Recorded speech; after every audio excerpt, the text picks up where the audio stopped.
lagi anak-anak. Baiklah, di sini sebelum kita memulai pelajaran, ada baiknya kita berdoa terlebih dahulu. Nah, untuk itu silakan ketua kelasnya untuk memimpin doa terlebih dahulu. Baik, untuk selanjutnya yaitu ibu akan mengabsen kalian. Nah, apakah dari kalian ada yang tidak hadir? Baik, karena semua hadir, kita bisa melanjutkan pelajaran. Oke, sebelum mulai pelajaran, ibu akan memberitahu terlebih dahulu apa sih tujuan pembelajaran kita pada hari ini. Nah, untuk tujuan pembelajaran kita pada pagi hari ini, yang pertama yaitu kalian diharapkan dapat menggambarkan lintasan gerak pada parabola setelah mengamati atau menyimak video yang diberikan. Untuk tujuan pembelajaran yang kedua yaitu kalian diharapkan dapat mendefinisikan gerak parabola dari rujukan GLB dan GLBB dan melalui diskusi. Nah, kita masuk materi ya anak-anak. Nah, materi kita pada pagi hari ini yaitu materi tentang gerak parabola. Nah, ibu mau tanya nih, kira-kira kalian tahu nggak apa sih itu gerak parabola? Ada yang bisa jawab tidak? Ya, baik, silakan kepada Nanda. Baik, betul. Gerak parabola adalah bisa juga disebut dengan gerak peluru. Kenapa bisa disebut gerak parabola? Karena lintasannya berbentuk bola, di mana perpaduan dua gerak yaitu GLB pada sumbu X dan GLBB pada sumbu Y. Pada GLB pada sumbu X biasanya itu berkaitan dengan jarak, sedangkan GLBB pada sumbu Y biasanya berkaitan dengan kecepatan. Nah, setelah kita mengetahui apa itu sih gerak parabola, ibu mau tanya nih, kira-kira kalian tahu nggak apa sih, gimana sih proses terjadinya gerak parabola? Ada nggak yang bisa jawab? Coba Amin, gimana tuh proses terjadinya gerak parabola? Bisa nggak jelasin ke teman-temannya? Menggunakan bahasa kamu sendiri aja. Nah, baik, itu bisa juga, itu betul. Nah, untuk lebih lengkapnya, ibu akan menjelaskan ya. Oke, di sini ibu akan menjelaskan gimana sih proses terjadinya gerak parabola. Nah, gerak parabola atau gerak melengkung terjadi karena adanya gaya gravitasi yang menyebabkan timbulnya percepatan gravitasi sehingga gerak pada parabola memiliki dua komponen kecepatan berupa GLB pada sumbu X dan GLBB pada sumbu Y. Nah, baiklah, tadi setelah ibu menjelaskan tentang gimana sih terjadinya gerak parabola, nah sekarang yaitu kita akan mencari tahu analisis gerak parabola tersebut. Nah, kira-kira buat anak-anak ada yang tahu nggak sih analisis gerak parabola itu seperti apa?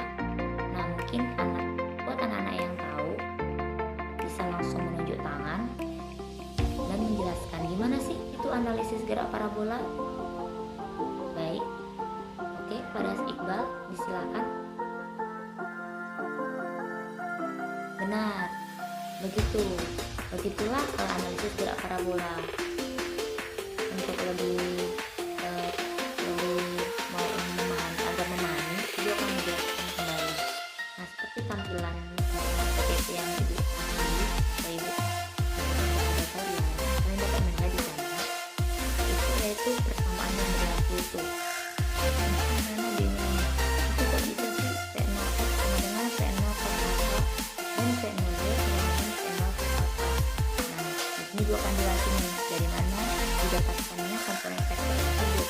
Nah, mana tahu kan kalau cos alpha itu sama dengan sami, di mana sami itu adalah samping per miring dan sin alpha itu sama dengan demi atau depan per miring.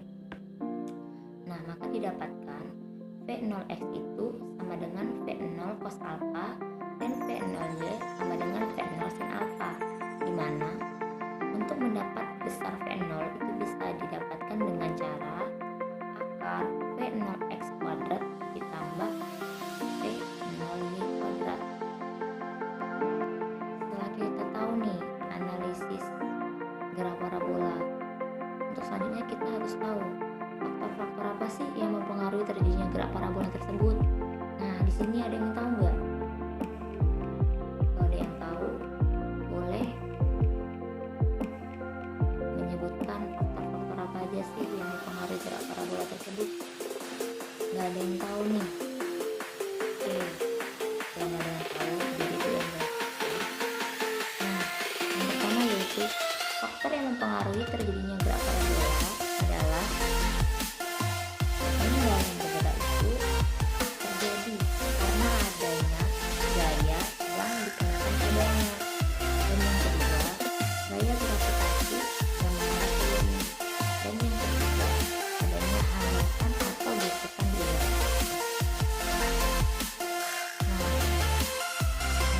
Itu tadi adalah faktor-faktor yang mempengaruhi terjadinya gerak parabola. Yang sekarang nih, kita masuk kepada contoh aplikasi gerak parabola dalam kehidupan sehari-hari kita. Maksudnya di sini adalah, kalian ada yang tahu nggak sih contoh gerak parabola dalam kehidupan sehari-hari kita? Itu masih sangat mudah dipahami loh. Ayo, mungkin ada yang bisa nyebutin ya kepada Nanda. Ya betul. Nah, betul sekali. Seperti yang tadi telah teman-teman kalian sebut, itu adalah salah satu contoh aplikasi gerak parabola dalam kehidupan sehari-hari. Nah, seperti yang tadi disebutkan Nanda, yaitu bola basket yang dimasukkan ke dalam ring basket, yaitu gerak benda berbentuk parabola ketika diberi kecepatan awal dengan sudut elevansi terhadap gerak mendatar atau horizontal. Bom yang dijatuhkan dari pesawat itu adalah salah satu contoh gerak benda berbentuk horizontal ketika diberikan kecepatan awal pada ketinggian tertentu dengan arah yang sejajar dengan US menggunakan simbol atau northwest. Itu adalah salah satu gerakan benda berbentuk ketika diberi kecepatan awal dan dari ketinggian tertentu dengan sudut elevansi terhadap garis horizontal. Penjelasan tentang aplikasi gerak parabola dalam kehidupan sehari-hari. Nah, aplikasi gerak parabola dalam kehidupan sehari-hari masih ada beberapa yang sering kita jumpai tadi yang sudah Ibu jelaskan. Nah, itu masih dalam bentuk tampilan gambar. Mungkin untuk lebih memahaminya lagi, Ibu akan menampilkan video. Silakan kalian amati dan didiskusikan tentang video yang akan ditampilkan. Baik, silakan dilihat videonya. Nah, silakan Ibu beri waktu 5 menit untuk melihat video.